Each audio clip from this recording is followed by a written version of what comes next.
ठाकुर पोखरी रे बेआईन माछ धरा को नहीं गंडगोल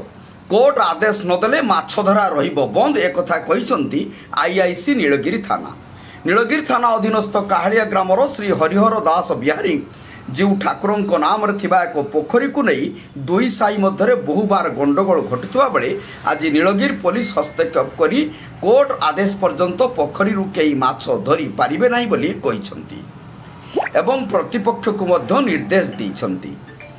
1986 मसीहा 9 अंक दुर्भिक्ष बेले उक्त पोखरी को नीलगिरी राजा साहेब खोलाई यह 1 एकर 76 डिसिमिल जमी जलाशय और 40 कोटी ओसार आड़ी थिला। यह सर्वसाधारण पानीय जलपाई उद्दिष्ट थिला। मात्र चक्रधरपुर साहिर किछि निस्वार्थ व्यक्ति लोलुप दृष्टि 1500 मसीह उक्त पोखरी माछ चाष करी पानी को नष्ट करने सहित 40 कोटी को हाणी पोखरी मिसाई देथिले। फल यही आड़ी को रास्ता रूपे व्यवहार करथुवा प्राय 300 लोक पानी घेरे रही। उक्त पोखरी कड़े थिबा पोखरी साही लोक माने नीलगिरी सब जज कोर्ट रे केस नंबर 17/2025 106/2025 देवानी मोकदमा करथिले एवं स्थितावस्था बजाई रखिबा पई कोर्ट निर्देश देइथिला। देवोत्तर आयुक्त कटक यार तदंत करने देवोत्तर निरीक्षक और स्थानीय तहसीलदार को निर्देश देते मात्र या भ्रूक्षेप नक चक्रधरपुर साहिर किसी व्यक्ति बेआईन कार्य चली आज भोर 3 घटिका समय माछ धरने जालुआ को धरी पोखरी पाखे पहुंची स्थानीय लोक महिला को अश्लील भाषा गाड़ीगुलज करते।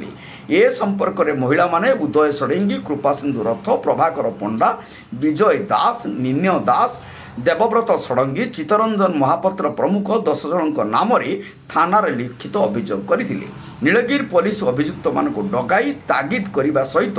पोखरी मध्य को कोर्ट आदेश बिना जाई पारिबे नहीं कड़ा निर्देश देते। अभियोगकारिणी महिला मानक मध्य सूर्यमणि महारणा प्रियंका दास रंजिता दास भगवती महारणा रेवती महारणा प्रमीला बेहेरा बासंती दास शकुंतला बेहेरा पंकजिनी महारणा और प्रतिमा महारणा प्रमुख बहु महिला उपस्थित थिबार देखा जाइछि। नीलगिरी घर हमरो कालिया 10 नंबर वार्ड कालिया गाँव। अच्छा काई थाना को आस्थिले हमरो ई पोखरी जो सुबिलकाट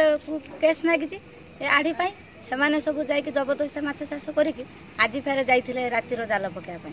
से जाल पकेया पई जाइथिले जे हम सब बंद करिया जुगु सेमाने फेर पुलिस थाना को डाकिथिले थानार पुलिस जाइथिले जाई जे कहले हो तमे सब चाल थाना को तापर हमरो जा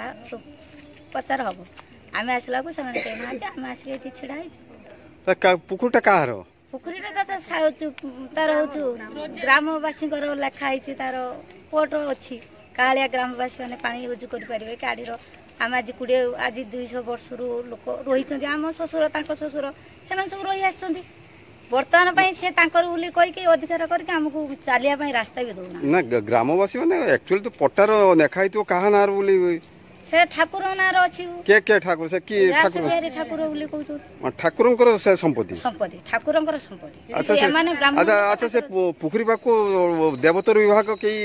कर्मचारी आछथि हां आसीथिले तांको सब करिक कर्मचारी माने देवोत्तर विभाग रो जो माने मनोज महांती को रिपोर्ट जनता एक्सप्रेस।